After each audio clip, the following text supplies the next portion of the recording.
Hey, Mr. King, how you doing, man? What's up? The Don Candiani. I don't know if you still use that, but I still think that's dope, right? It's like, I got to talk to I you about actually, I something. actually am the Don. Okay, so let me explain that whole thing with the whole Don.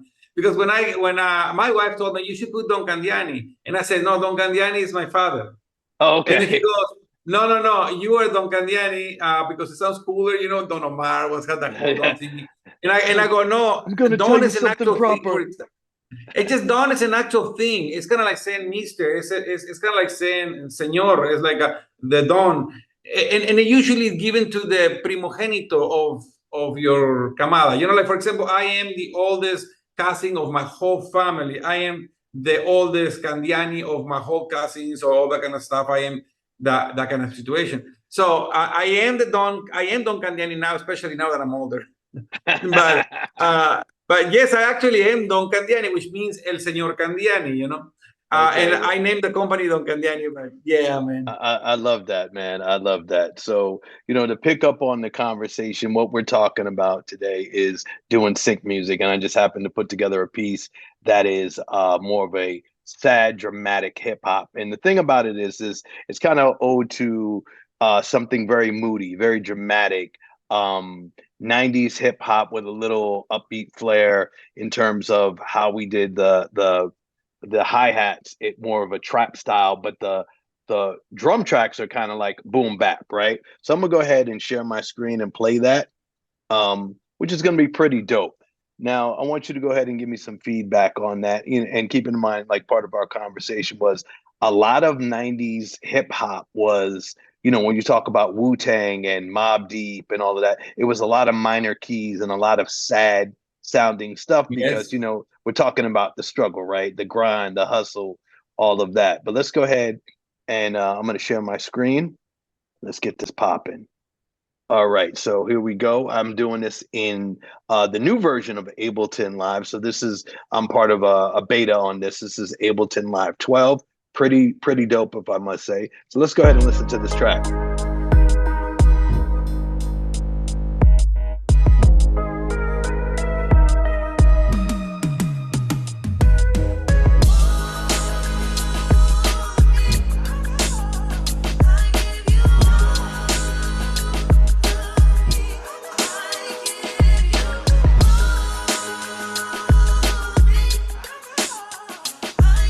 Yeah, very East Coast.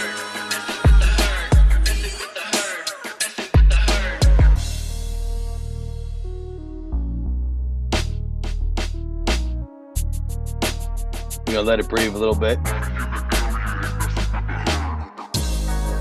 And I love the screw vocal. Pretty cool.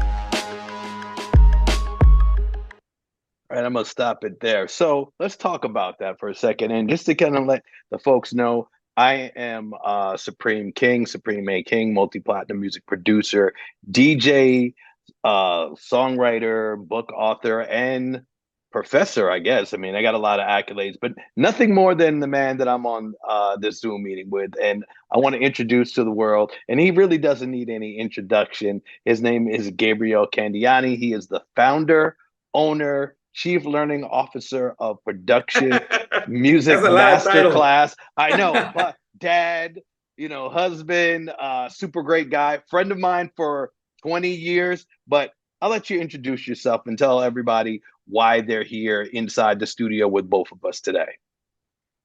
Oh, you want me to talk about myself? Yeah, I know that's difficult for you, That's but a hard one. All right. Well, I'll try to be quick. Let's see. I'm an immigrant. I came to the United States with one hand in the front and one in the top. A big dream. I did, you know. I studied in the university here, music, but I took my own path. But the bottom line is, I always wanted to do music for a living, and in the beginning, I wanted to be an artist. But as you can imagine, with this Southern accent I got, really South. Really South. Really Southern accent. I had no chance as a singer, which is what I wasn't being. And sometimes you are fueled by your dreams of being an artist, and you come into this industry thinking that's who I'm going to be. But sometimes life teaches you that you're actually much better at other things. Some of us in the managing, producing, being songwriters, instrumentalists, many other things. Even though most of us were motivated because, I don't know, we wanted to get some girls, I don't know.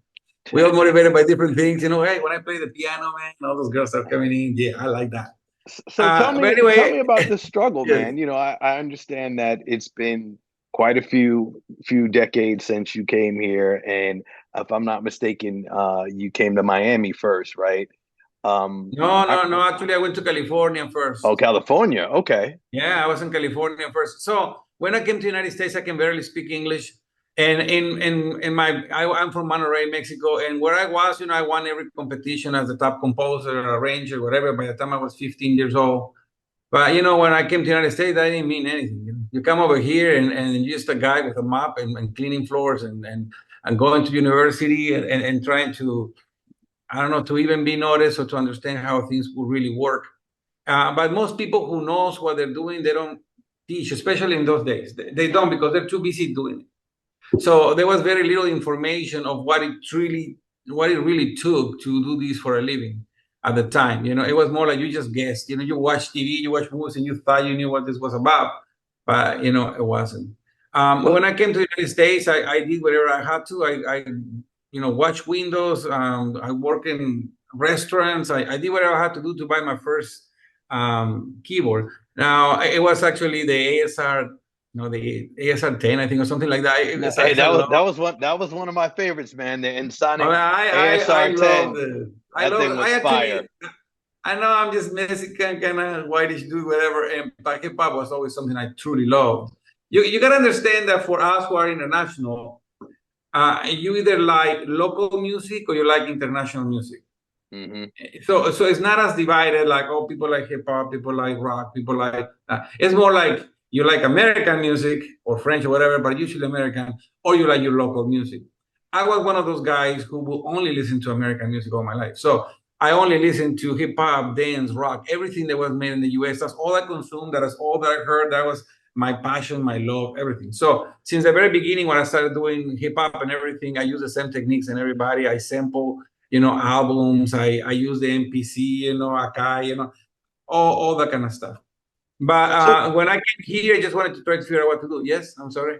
Well, I was going to say, so, I mean, it's interesting that, we both kind of started in the same way, right? Not knowing anything, being outsiders to the industry. And you made a really excellent point about trying to get in. You're the guy with the mop, the dream, the ASR 10, and you're trying to figure out. One day I'm going to be somebody, trust me. Yes.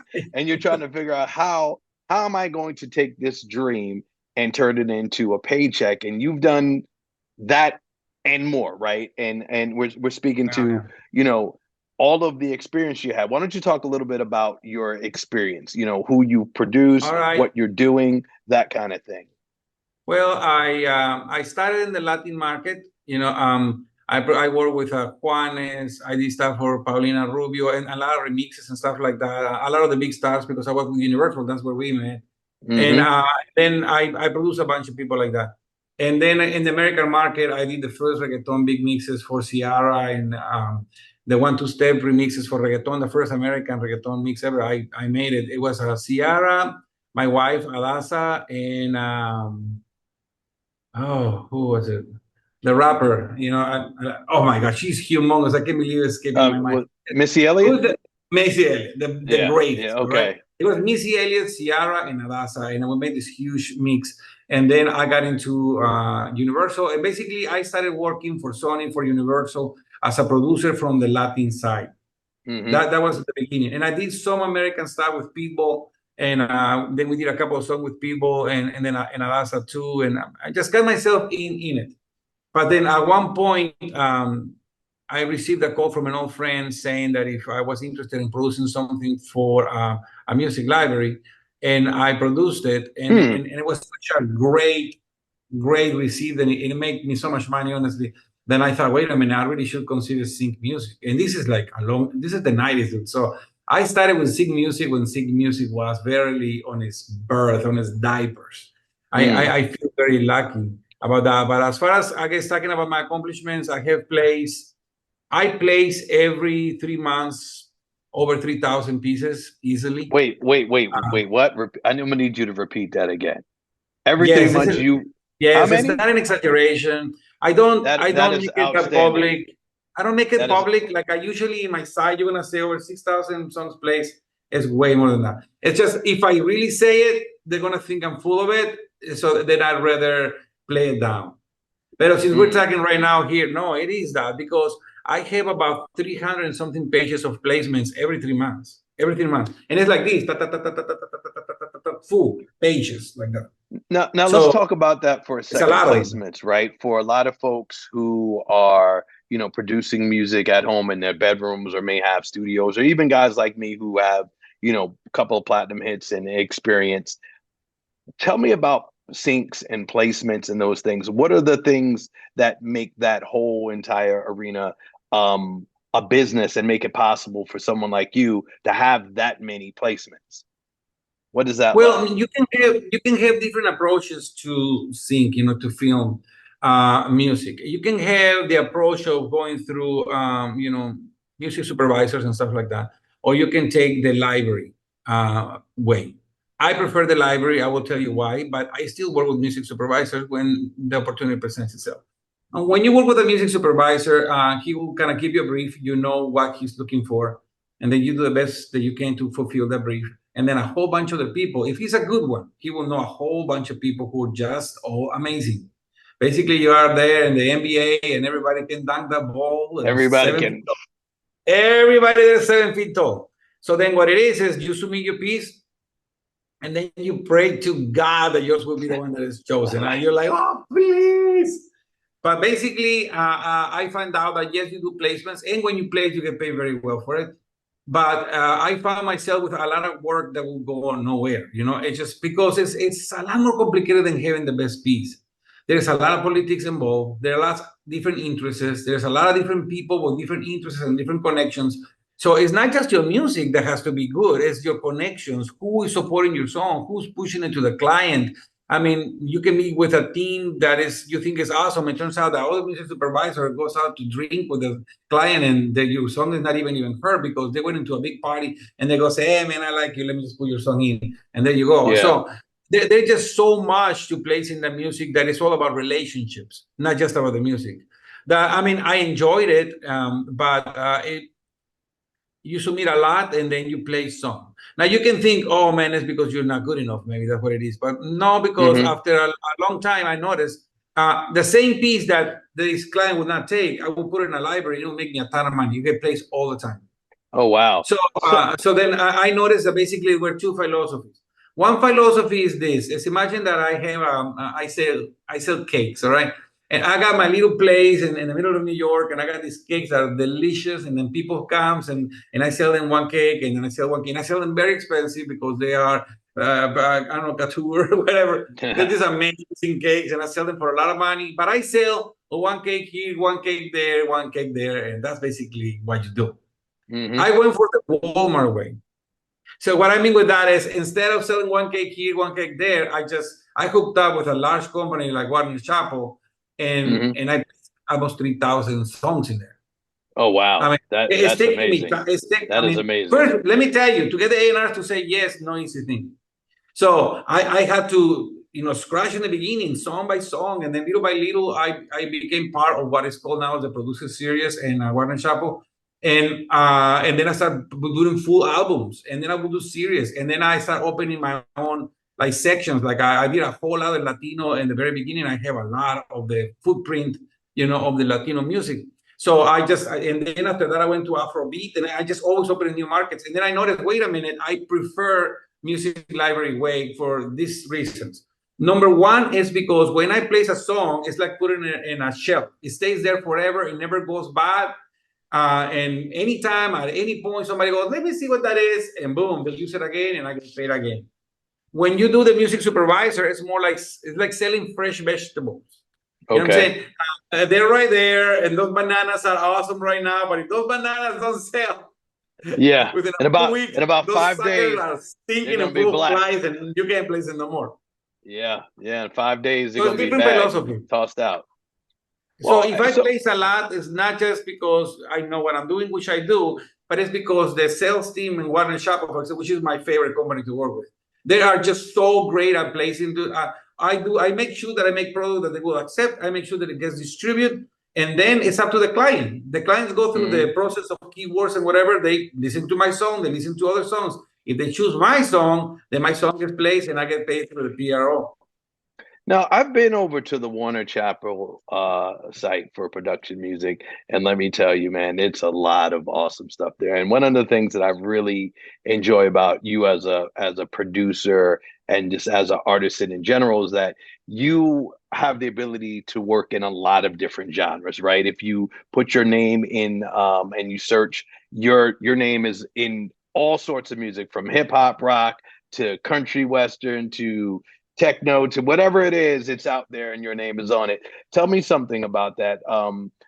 What is, in conjunction with those relationships that you discuss, what are those secrets around being able to kind of expand? Because you started out in the Latin market, right? And how were you able to expand out into these other different types of music and then have success with placing that music?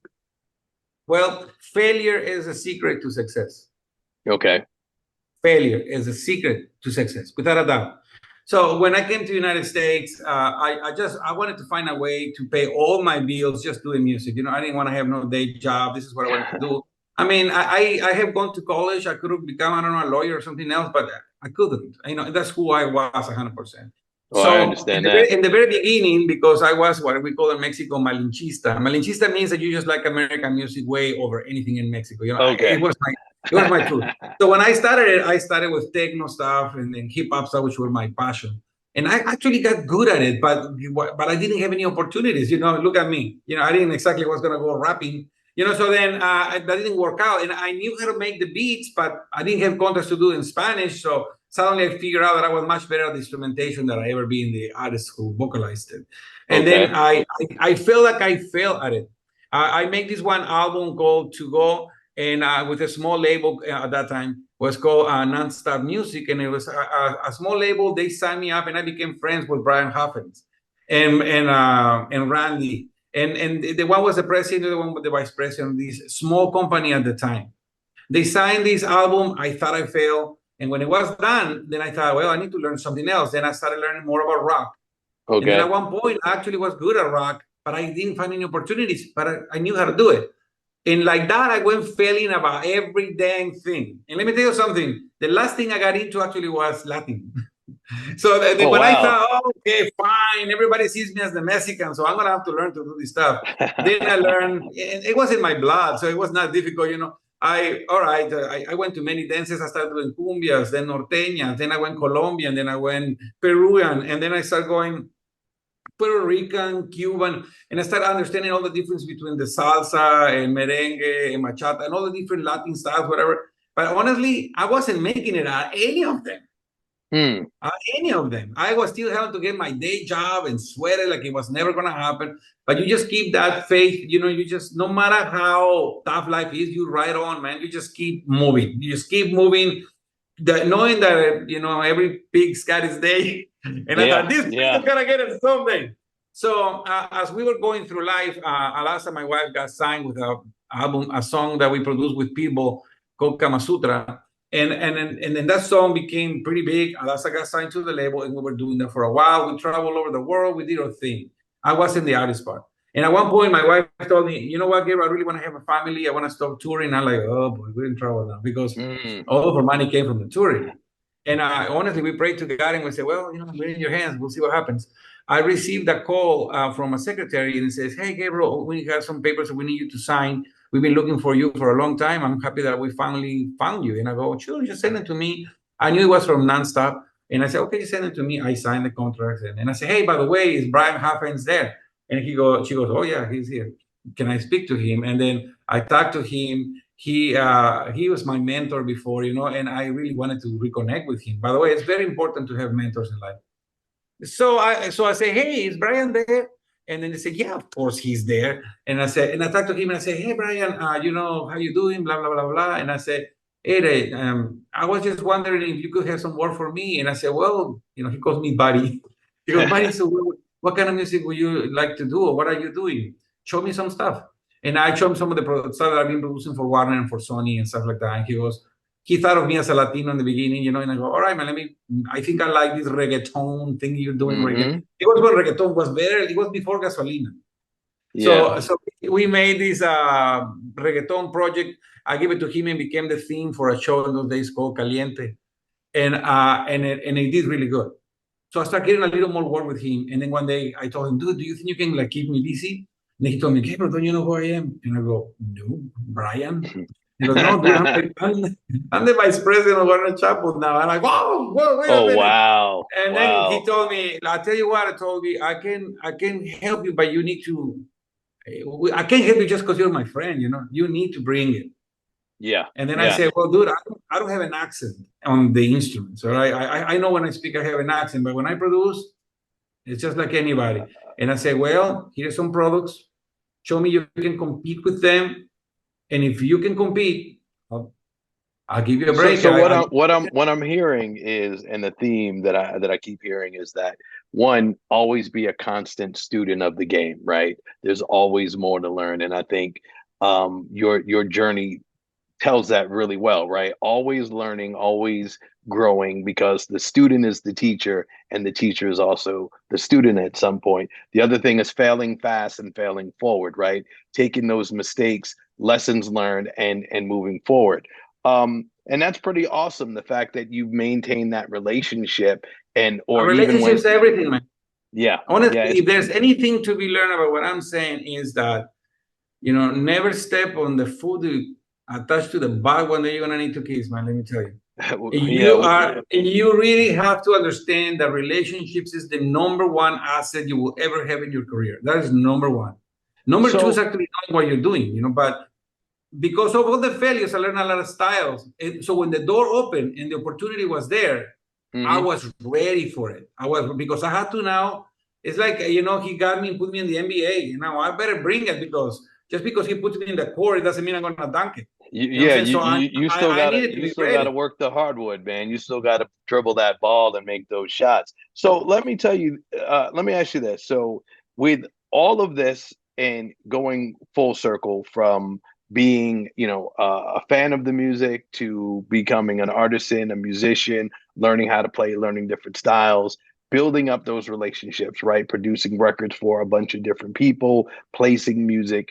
How did that all come to the place that you're at now, right? And I mean, let's talk about Production Music Masterclass and you saying, okay, now it's finally a time in my life and in my career to pay this forward, to teach other people how to do this, how to make money at it, and have fun, because it's obvious that you have a great life and you're having fun with what you're doing. So tell me about that. Well, at that time, I was placing a lot of music in Warner Chappell, specifically in a few other labels. And I will always find people and sound better to work with, like singers and producers and stuff like that. While I was searching for people, I came across a girl who I thought had spectacular voice.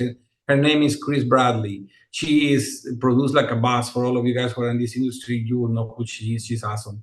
But at that time, she was figuring out what she was going to do. And I heard she had a ton of talent. So I started I took her like a mentor. I was her mentor in the beginning. Not that she wasn't talented or she didn't know what she was doing, but she had some things to learn. So then I started really mentoring her. In fact, at one point she flew to my house in the mountains. I had a place in the snow, and she flew from Nashville over there and spent a week in my house. And I really, really trained her, and I had just a whole lot of love for her, like a sister to me and my wife. And then she came back, and I started helping her to play some music and stuff like that. And I was just completely into making the music. I never, not even for a second, I thought of teaching. It was just more like, I will only teach those who I need to teach so that we can work together. That was the idea. It's like, I find somebody talented, I train them, and then we work together, we play some music. There you go. Because I finally had opportunity, and opportunity is very difficult to obtain. And then I noticed I have more opportunity than the average person. So let me grow by expanding. But I was very, very, very selective. So one of those people who I thought it was very, very good was her. Okay. I came to her house. I flew to Nashville. I met her, and we had a great time. And it just so happened that I had to come to Nashville to produce a record for Warner Chappell, and we became even more friends. As this is happening, my career was at a peak. Honestly, I was making lots of money. I was really happy. I didn't think I needed to teach or spend a minute talking to nobody. But as this happens, the pandemic hits. Oh, wow. And it hits hard, right? People start leaving their offices. You know, Brian retired. Some of the people who ran all of the company I was working with for so long retired. New people came to replace and that kind of stuff. There were just huge, huge changes in the company. And I was thinking, man, what am I gonna do? So Chris actually came out with Produce Like a Boss. Okay. And she was having a lot of success with it, working from home. So we were talking as friends, you know, and I say, man, I heard you were talking about that thing I told you not to tell anybody. We were just kidding with each other and whatever. And he told me, you know what, Gabriel, I really think you should consider teach others like you taught me. And I thought, nah, I don't want to do it. And then and I wish my wife was here with me and tell you I'm such a diva. And he was like, no, I don't want to deal with beginners and all that kind of stuff. I don't think so. I don't have time. And then honestly, Chris, I owe this whole Produce Like a Boss to her because she's the one who told me this was even a good idea for me to do. So then one day Chris says, I'll tell you what, man, I'm going to help you set it up, Christy. And said, oh, why don't I invite you to a podcast? And you just come to my podcast, talk to the people the way that you are, because if any of you guys get to know me, I don't have the ability to vocal. I don't have it. So I just say it like it is, and that's it. I don't care where the chips fall. So he says, just come over here. I'm going to ask you some questions, no rehearsing like you and me are doing right now. There's no rehearsal. You just tell me your question and I will tell you what I believe. Just going freestyle, as they say in rap. Yeah, there is no pre right off the top of the head. I know you send me questions, but I'm going to tell you the truth. I did not read them. Nah, because I'm just going to answer whatever you ask me. That's it. So, what is there to rehearse? So basically, all of that is how Production Music Masterclass was formed, right? She's the one who initiated it. Okay. She's the one. She took me to that podcast and then said, I want to introduce you to some of my friends and I want them to hear what you have to say. And I said, all right. So I did it. And then like 250 people signed up within an hour. Wait, what? 250 people. Wow. Yes. So let me tell you, I have learned to love those people. I have learned to love them. A lot of them are my personal friends now. I graduated them from my class and we have placed in Production Masterclass probably about 600 songs already that I have placed for my people in my class. So let me pause for a second. So you decide during the pandemic to start this school, right? Well, I didn't decide. That's what I was telling you. Okay. So Chris told me. well, okay, you were Chris told. Was like, we're doing this, Gabriel. Okay. Like, oh. So we get to Production Music Masterclass. Yes. 250 students sign up off of the podcast. Yes. And I'm sure everybody who's going to watch this is going to want to know why. What are you teaching? What are you doing at Production Music Masterclass that is so special that 250 people said, hey, you know what? I want to be down with this guy. I want to learn from this guru. And I want to go out here and I want to produce production, sync music and be great at it. Tell me about that. Well, at the moment, music sync was starting to become a thing. There weren't a lot of people who were into it. And, she titled me the Godfather of Sync Music, but it's because she... Well, you are the Don. You are the Don. I'm the Don, and she knows me. She knows the ability that I have to not just help others, but to actually make it happen. So she told me, Gabriel, let's do it. And then she told me, what do you want to do? And then I said, look, man, if I'm going to do it, I'm going to do what I think I should do. And that's it. I'm going to take no counsel from nobody. And then she told me, well, okay, then do your thing. So then I said, this is what it is. And I talked to the people, but I said, look, this is what I'm proposing. This is what I'm doing. I'm going to do an ecosystem. And I know it sounds like I made it up. It just so happens to make sense, but it's education, community, and opportunity, because I said this is the combination that people need. I said, because if I want information, I just go to YouTube.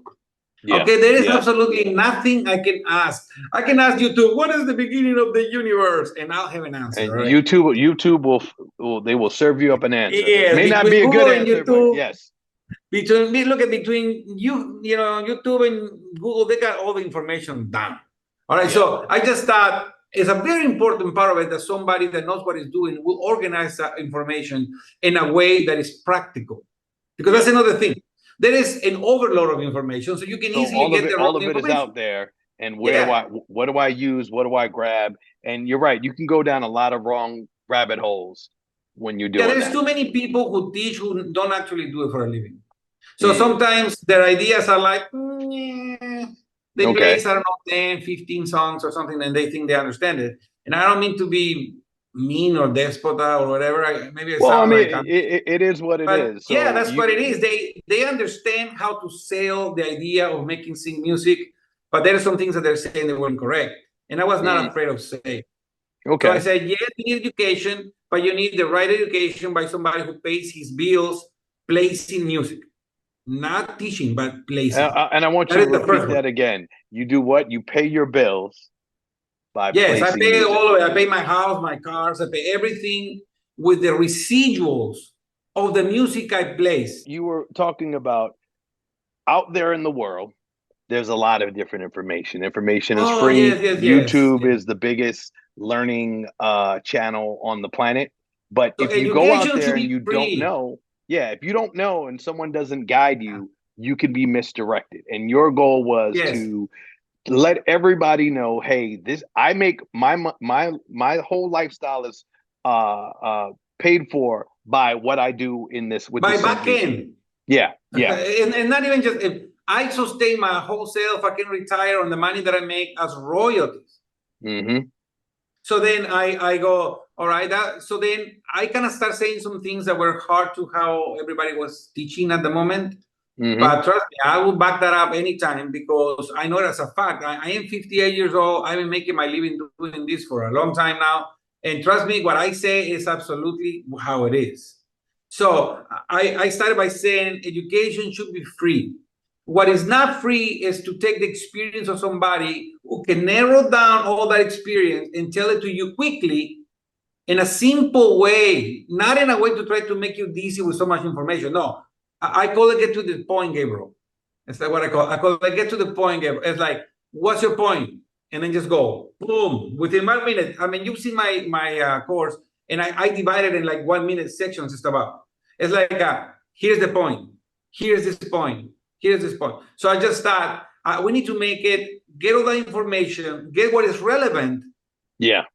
Organize it, and then teach it in a simple, easy to understand for anybody. Well, I have to say, I to make myself look smart. I really love the format. So I've been in, and I'm, not only am I, a music producer, but I'm also a student, right? And a student in the course. And one of the things I loved about it is it takes a micro learning approach where those videos are very short, they're straight to the point, they're easy to understand. And I'm watching you do what you're talking about. And that is really important because not only, and I think you mentioned this to me one time about being, a glass that's empty could be filled, right? And no matter where you're at in your, your music career as a producer, songwriter, whatever it is you do, there's always more to put in that cup, right? Yes, humility is by far your best weapon. Yeah. Because like what you're saying is, if a person's mind is already full of themselves, nothing fits. Whatever you tell them, it just likes. In fact, I had the hardest time trying to convince people who think they are good to sign in my class. Who usually signs in my class is people who know they don't know. So but the people who think they know, it's harder to help them because their house is full. It's a mess in there, and it's hard to organize it for them. Let me ask you this. So you're saying that I can come in if I'm a student and I'm a fan of music. Maybe I play a little bit of guitar, but I'm not really a professional musician. I could start in the program and learn how to do what you're doing and place my music. Yes. That's amazing. But because you That don't is place amazing. it. The reason is because you don't place it. Okay. And how does Look that at work? well, okay, so you know a lot of the biggest superstars ever came because of Clive Davis, nah? A lot of the biggest He's the stars, GOAT. he the one who he produced them. He didn't necessarily play anything. He just told them what to do, which not to do. That song, yes. That song, no. Play with him, play with that. Go to that studio. Go to the studio. That's what being a producer is. He's the And conductor then of it why all. did they make it? Why did they make it? Because they were better than everybody else? No, because Clive Davis knew who to take it to, how to get the budgets, how to make sure, because everything that it takes for that singer to become an artist, he knew what to do. So being a producer is not about being an arranger. It's two different things. So the reason why they will play, because, okay, so we have education. You need somebody who organizes it for you. One. Second, that expands it.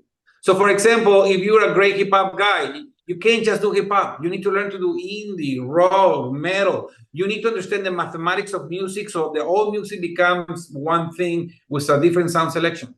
And as you grow and expand yourself, you need somebody that guides you through that process, that understands all those styles of music until your net is wide.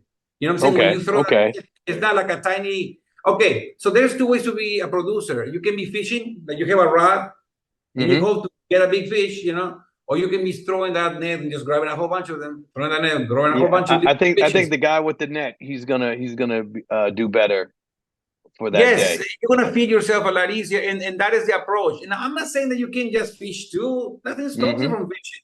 You put that sucker there, you throw that thing there, and while that thing is waiting, you're throwing that wide net. You know, you gotta do it all. So first, I educate them, and then I expand the range of what they can do.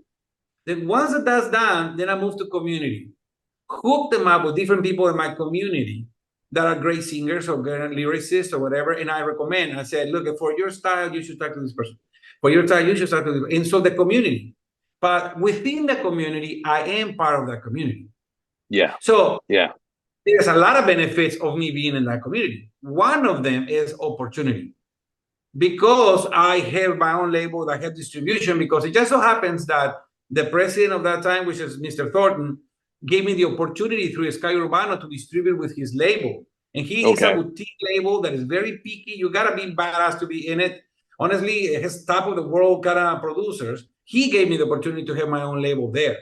And then at the same time, the one who was the vice president, which is Brian Haffens, who's my mentor, the guy who I owe everything to, he gave me the opportunity to run his label, really. Well, he runs it, he's the man. But he tells me, all right, Gabriel, he's like a real boss, you know?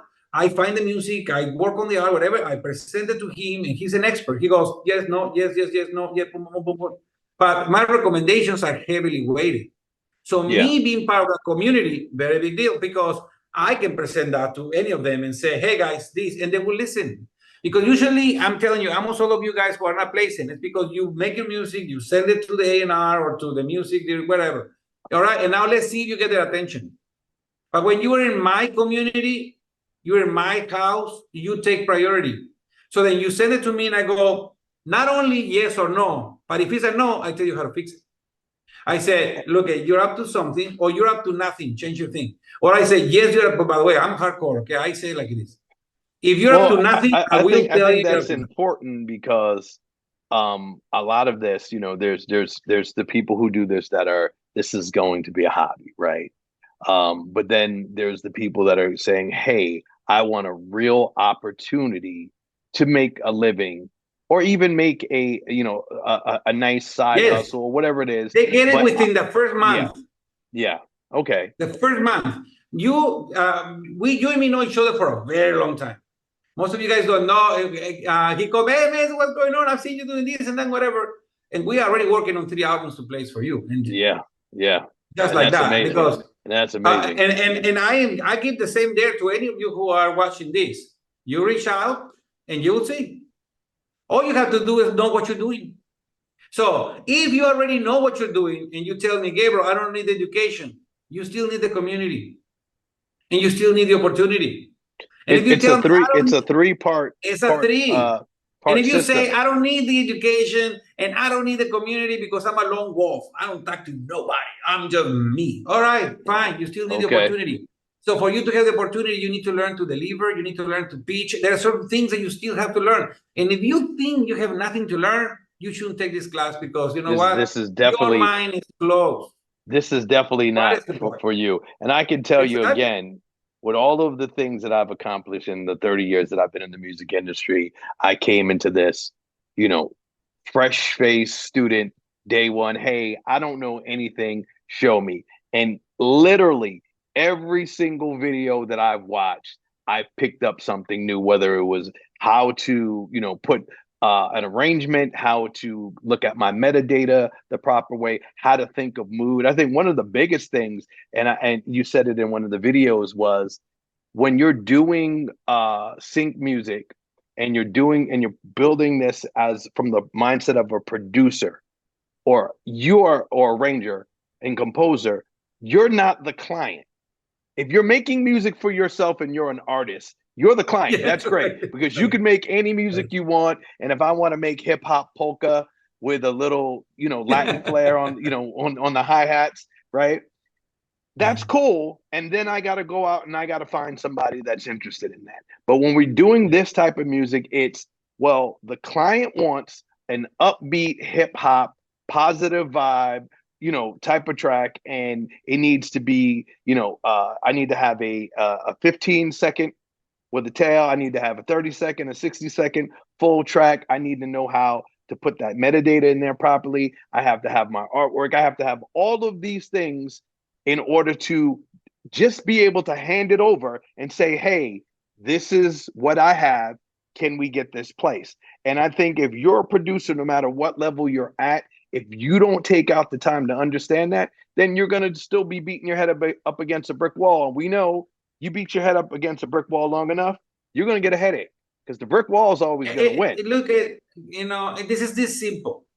Have you placed, I don't know, 500 songs yet? No. Okay, then you got something to learn. It is that simple. I'll tell you what, it is quite that simple. If you already placing 500-600 songs in a year, you're like, piece of cake. There's no reason for this, all right? They're probably not even going to watch this video. If you don't, maybe you can learn something. Maybe you could benefit of being in the community with somebody who has done it, who continuously do it. It could help you to do it. Now you can ask yourself, well, what's it to you? Well, I'll tell you what's it to, because the course, I don't charge that much. Almost everybody else charges like 3 times what I charge. The reason is, if they're not willing to invest a minimum amount of money, then I know they're not going to invest in themselves, or they think they know so much, there's not even a point. They never learn. They give me 2-3 albums, and they get in a circle, and then the rest of the albums sound like the same album, and I can no longer work with them. That's usually what happens. So if somebody watches this video, right, and after they watch this video and they go, hey, okay, I want to be down. They go to the website, Production Music Masterclass, right? And I'm gonna go ahead and put up that when I put the video, we'll put a nice little link in description. But once they go to sign up, what should they expect? All right. So the very first thing is, because we're discussing this here with you, whatever, I'm gonna have a special link for this particular group of people who's listening to this video. So there will be a link to give a 50% discount to people. Because I am not about I've never been about the front end of the game. I've always been about the long game. That's for me. So what it is this: if all you're thinking is in right now, you're just trying to make a song and have somebody pay for it and just go that may work for you or may not. The way that I've been doing it is more the long game. So what it is, first you need to learn to do what music to do, not even how. You need to know what music to do. Because most people that I talk to, they think, oh, it's an EDM, it's a funk, it's a pop, it's a rock, it's a hip hop. And I go, no. You're seeing it completely, you're seeing it completely incorrectly. You're making advertising music, promo music, sports music, underscore music. What influences, what instrument selections you're gonna have, whatever, that's to be discussed by the brief. But the purpose of music should be sales.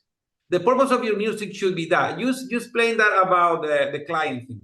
I would like to explain it with like going to a restaurant. All right. So you know what? Give me the taco stand version. That's my favorite story. That's my favorite one. This is part of the stuff I explain in the what you say, what they can expect. What they can expect is for me to open up completely myself and expose everything I do to do what I do and to make the living that I make, and then share my own opportunities with you. That's what you can expect.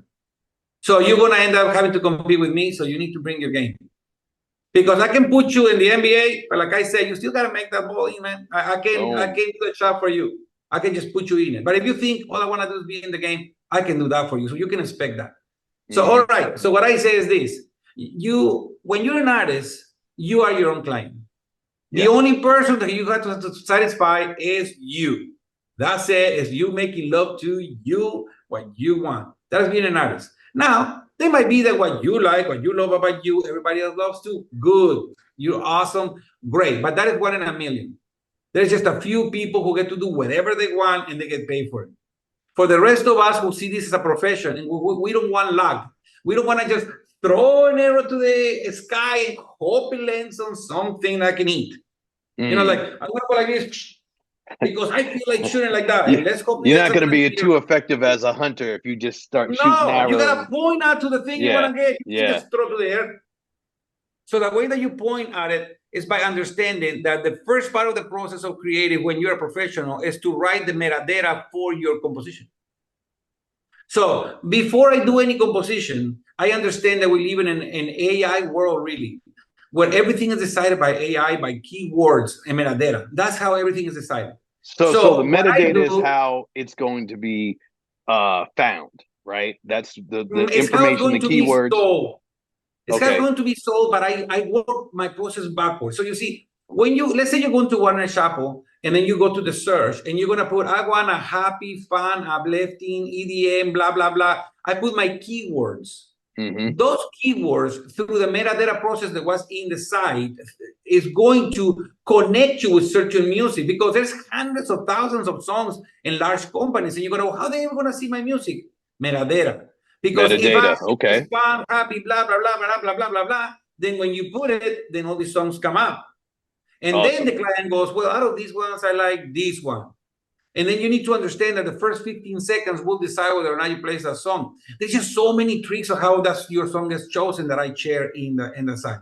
But the bottom line is you go through it, and then the metadata makes it find your song. So what I do that is different to most people is I write my metadata first. By me looking at my own statements and seeing what money gets me paid, what actually gets chosen, what makes the most money, and I'm very, very logical about those decisions. I go, okay, so let's see how much happy, how much EDM, how much, what are the percentages mathematically that actually get the most placement? Then I go, all right, I want to write a song for usage in mind first. And I go, promo. All right, promo what? Promo sports. Which sport? Basketball, for example. Then I go, all right, so it's going to have to be hip hop, it's going to have to be this, that. So I start writing down my metadata and then go, I don't know, powerful, hard hitting, blah, blah, blah. And I write first. I make my brain decide what I'm going to produce first. That's what I never have any writer's block or any of that stuff. Never had it. It never will. And I'm going to go, oh, don't say that. No, because to me, it's like saying one day I'm going to forget how to speak. I'm not going to forget how to speak. So basically, I write it down, and then I have my formula. Boom, I'm looking at it, and I go, all right, so it's hard hitting. So it's hip hop. Hip hop, that's deciding already the sound selection. Hard hitting is deciding how also sound selection. Is it fast tempo? Is it slow tempo? So by giving my metadata first, by putting my brains first, and then getting inspired, I'm not saying not to be inspired. I'm saying you put the horse in front of the buggy. You put it there, and it's like that. When you do that, then you create a piece that can be sold. Now, let me tell you the taco thing. All right. So just before you do that, let me reiterate. So basically what we're saying is I'm going to start off with the metadata. I'm going to think about what that brief looks like, what the ask is, right? That's important, the ask. And that's going to drive my creative process. I'm not going to just sit down in front of my DAW or grab my guitar and just start rocking out. I'm going to rock out, or I'm going to bang out beats with a purpose. And that purpose is to live the experience of what's written on that paper, right? If it says, moody, if it says happy, if it says energetic, sports, fast paced, up tempo. That's the mindset that I go into the production session, right?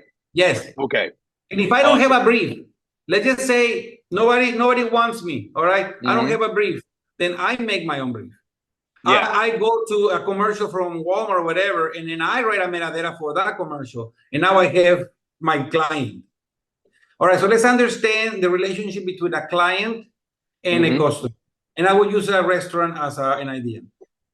You own a restaurant. A client comes in and sits down in a chair, and he says, I would like some tacos.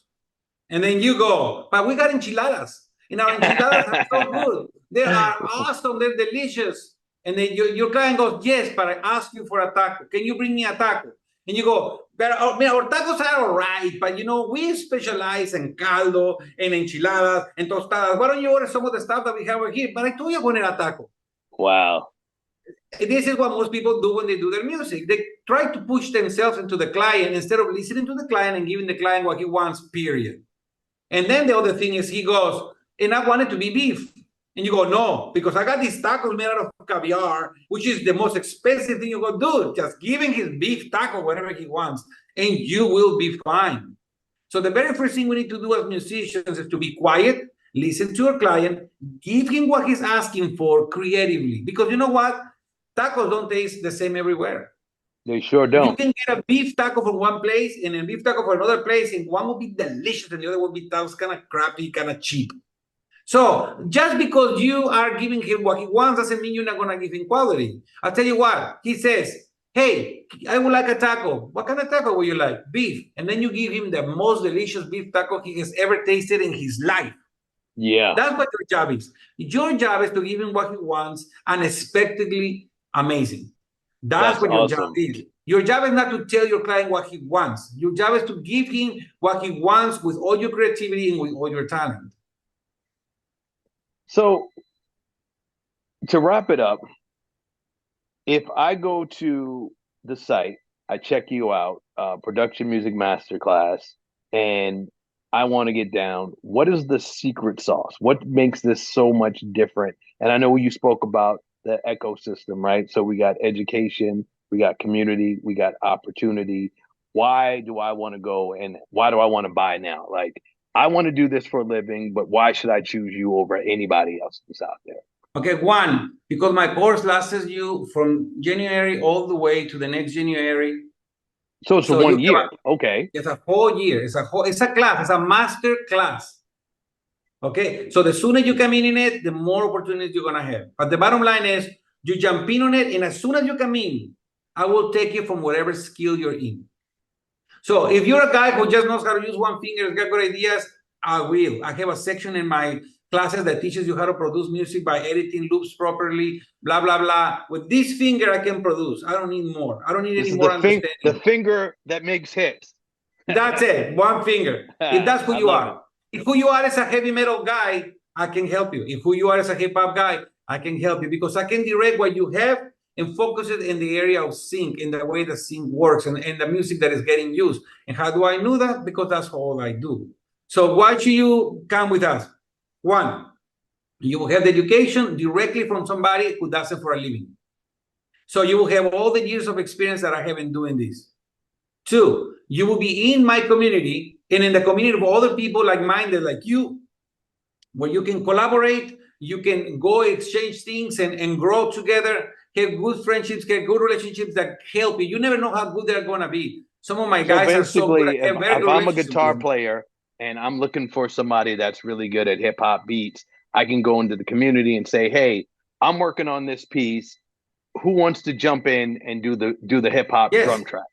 That is amazing. Yes. I love that. Say, man, can you do the drums and I'll do the riffs? All right. And you get together and boom. But in the course, I explain to you how to negotiate the contracts, how to negotiate with each other. I mean, I go through everything. And I go through advertising, promo, I go through all of them. And then different styles. I go through trap, because it's West Coast, East Coast. There's a lot of different types of hip hop. But it's not all the same. In the very beginning, you played a piece that I would like to mention.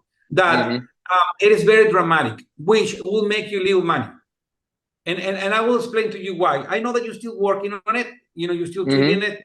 I told you I say like it is. Yeah, All right. and you know me, just give it to me raw, because that's, I'm you gonna know, give it to you raw. I I'm made gonna this give track it to this you raw. morning before this meeting, and I said, you know what, I'm gonna play this for Gabe and see, you know, hey, you don't learn how to be Okay, a well, boxer I if you will don't get repeat punched what in I the told you face. before because it is exactly So what I think. yeah, and I you know can't you know box what's without getting coming punched. because I tell you. All right, man, Hmm. I'll give it to you straight. When you do dramatic type of music, then the normal usage is gonna be either in I don't know, like a trailer, or maybe in part of a scene of a TV series, or the Okay. usage is actually quite limited. When you do something that is fun and upbeat, and it makes you feel like smiling, and it makes you like it's a great day or whatever, advertising will pick you up a lot more. Promo will pick you a lot more. And you still have trailer, you still have shows, you still have TV series, daytime TV, Anyway, so my first counsel would be that 20% of your albums can be on the gloomy side. And I know all of artists, we like to do gloomy stuff because we're Yeah, sensitive. we love those minor keys, We like those all that emotional dark and all those keys. minor things. We'll get into it, but you're gonna tell me about hip hop is always dark. We'll get into that. Okay, so first than anything, 20% of that, 80% should be a beat, just makes you feel like having fun. All right. And then Happiness, you're gonna tell me, but hip hop is not like that. as they say. 90% of hip hop is going to be dark, and it's gonna be mysterious, it's gonna be aggressive, it's gonna be like that. But we're not writing hip hop. I already explained that at No, the no, beginning. exactly. And that is the point, going full circle there. That is going full circle. I am not dropping a new track for Method Man of the Wu-Tang Clan. Yes, I'm no. dropping something for a TV commercial where people are taking medication and they're being happy and they want to smile and be Yes, have a or great maybe life. it's New Wives of Atlanta and it's this fan part or whatever. Or maybe it's the Yes, promo for the NBA or the promo for, ESPN or whatever it is. So I love you it. have to completely change your mindset to do this thing. This idea that you come with from outside to be an artist, and then you're just kind of going, well, I didn't make an artist, I guess I'm gonna do sync. No, sir. This is an entirely different business. You can still be an artist, you can still do your thing. This is not the same thing. This is not like I fail as a singer, so I'm gonna go to sing music. No, it's a different business. You can keep trying to be a singer because what you have to do over there and what you have to do over here is completely different. Two separate things. Okay. Two separate things. When you come over here, it's different styles. You have to do a lot of indie. You can't just do hip Yeah. hop all alone. That's it. You have to do rock, to do sports, ESPN, and stuff like that. You cannot niche down so much that your buyer is basically you're fishing with one rod. Yeah, you got to get So that full net and throw the net in the water. Man, yes, so I I repeat absolutely myself. love this. One, get education, number one. Number two, to understand, how to relate to your community, including me, because I am part of your community. And third, once that you're ready, you're not just ready, you are actually pitching to somebody who makes a decision. Now, if So I'm not mistaken, Gabriel, there are part of this package is that the learners are getting an opportunity to meet with you one-on-one at some yes, point. yes. Okay. For the purpose of this particular podcast, I am going to offer 3 meetings with me, like face to face. Okay. But it's going to have a limited, only like a certain amount we need to decide. I'm going to Yeah. have that. I cannot give that to everybody. I'm only going to give it to the first one who sign up, because if not, it will take all my time and I never have a chance to, And I'm gonna do go my own ahead business. and say, when I create this affiliate link, it's going to be the first 50 students that sign up for that. All right. When we hit Well, let's do 50, that. we'll cut that off. And it, because here's the thing, this man's time is worth something. And I just want to say, and we can end it here. This is the real deal. And if you're hearing it from the horse's mouth, we talked about this, cup being empty, right? Here, I've been doing this for 30 years, multi-platinum music producer, best-selling book author about the music industry. And this man is my mentor. I'm learning from him. I've signed up less than a month ago. I'm getting ready to place And 3 I made you albums. pay. Yeah, Somebody that doesn't know. and I And you're my paid. friend. Yes, I've been friends with this man for 20 years. I've been in his house. I know his wife Yeah. Adasa. I I met his know it's no big children. deal to I've you. eaten I've eaten dinner at his house, and I paid because here's the thing. The information is free, but his time and mentorship is worth Yeah. something, and it was worth something for me. And I'm here to say, guys, we live in the age of Google. Google this man, go to his BMI, you'll see 3,800 plus songs on BMI. He is the real deal. So again, Gabriel, I can't thank you enough, man. I appreciate you taking out the time. This is super dope. And you know, any last words before we go? Well, I want to say thank you to you. I know I mentioned that you actually paid for the course, and it's because it was to me a sign of respect. And I have the same amount of respect for you. I have a serious amount of respect for you. You know, I admire how you produce. I admire the man that you are in your personal life and in your business life. I know that you're an honest person. So I believe that the principles for a relationship that lasts is that honesty is above all. Anything that comes out of my mouth or your mouth should be able to be trusted. Yeah. So what I'm saying to all of you guys is if you feel that I can be trusted, you know, just take a chance. The very first people who signed up, we will have 3 free meetings, one-on-one, where I listen to your music, listen to your path. What are you trying to do? How you're trying to accomplish it? And I basically guide you in the first one. And the second one, I listen to what you're doing with what I just taught you. And then just trying to, okay, wait a minute, let me see, and try to give you the corrections. By the third one, you should already be, you know, pointing in the right direction and understand what your path is going to be and just shoot with it. And then the purpose of my class, because someone say, why it's so cheap, or why it doesn't make any sense. This is how it makes sense to me. I used to find people who are talented, train them, and then when they're great, we will do partnerships and we'll do a lot of products together and we put them out there. That is still who I am. I'm still trying to find people, train them, but I want to find people who believes in themselves. That's why I make everybody spend, even if it's a minimum thing, because they need to show me they believe in themselves and that they appreciate and respect my time. And then once that we do that, then we just kind of guide you until you place. But I will tell you what, put me to the test. Put me to the test and you will see. The Brother, only way I won't place your music is if you're not cutting it. And I'm telling you right now, straight up, if you're not cutting it, I can't help you. Yeah. So if you think you can cut it and you think you got it, I will show you results immediately. How would you know that's true? Because you will see in the Facebook that I'm placing everybody else's stuff. Yeah. Yeah. So if you want to bring it, you bring it, because I'm bringing you to the court, but you got to do the shot. You got to make that ball go in. I can't do that for you. All I can do is train you. I hope some of you guys take this opportunity, and I would love to. I will say that I have made some great friends in it because I take it very personal. And when somebody starts placing consecutively albums and I believe that they're ready, we take them out of the program and they just become a professional that I do business with. And my goal is to put together 100 professionals that I work with. And to tell the truth, probably I will stop teaching at that point. Because what I want to do is just work with these 100 producers and just build a huge catalog and have a relationship that we understand each other, that we're fast, that we're efficient. And, you know, we all know what we're working for. Well, if you're a producer out there, you're watching this, we want to talk to you. Join the team. $495 is a very small amount It's to pay, 50%. and that's that, you know, and that's right now we're doing a 50% off. So Which is, $495. I want to clarify, it's 1,000 normally, but for everybody who's watching here, we're gonna go 50%, which is $495. Yeah, and again, we're only going to do that for the first 50 folks that sign up. And I want you guys to understand, if you are making an investment in your career. I remember when I many years ago when I was in Atlanta, back before the whole, you know, TLC and everything, all of Atlanta popped up. I was there in the beginning, and I was one of those guys, you know, a DJ, rapper, and I want to know everything about the music industry. And I would ask a million and one questions, right? I'd go to studios, and I remember a guy who was a big engineer there. He said to me, he said, "Hey, Sahpreem, I'm going to tell you this.